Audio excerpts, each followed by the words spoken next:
Just like an academic essay, your presentation needs a good, solid structure. Just like an essay, it needs a beginning, a middle, and an end. So let's have a look at the beginning, first of all. It should be short and pithy. It's your chance to introduce yourself and to give an overview of what you're going to be talking about during the presentation. How do you start? Well, you could start with a bold statement that's going to capture the audience's attention. You could start with a statistic. I wouldn't use too many statistics through your presentation, but an interesting one at the start might be a good idea. You might want to pose a question to the audience to get them thinking, but you must be sure that you address the question further through the presentation. Another good way to start is to define a term, to explain a term that you're going to be talking about during the presentation. So the start is a good way to engage your audience and to gain your authority. Now, another point about the start of your presentation: make a point of telling your audience that you're happy to take questions at the end of your presentation. This way it avoids interruptions and helps you maintain your flow. Now for the middle section of your presentation. This is the main part, obviously, of your presentation, the part that you're going to spend most time on.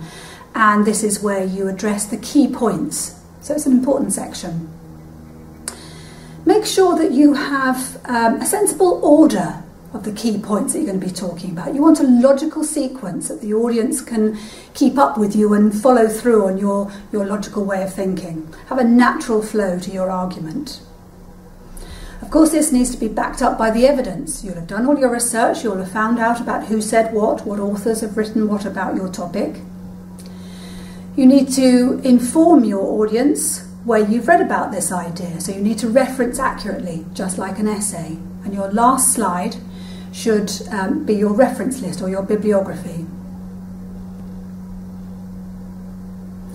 The last section of your presentation is your opportunity to summarise all the key points, to once again tell your audience what it is you thought was important about this topic. Now, it's going to be a brief section, but don't rush it. I know the tendency is you think I'm getting near the end and you speed up a little bit. Don't. It's really important that you take that opportunity to reiterate your key points.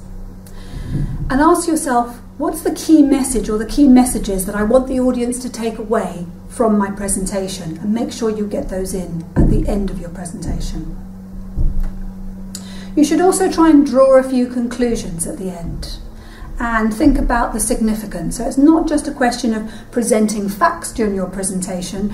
You also want to address the significance of some of those facts and ideas and concepts. So once you've finished your presentation, you need to tell your audience that you're happy to take questions.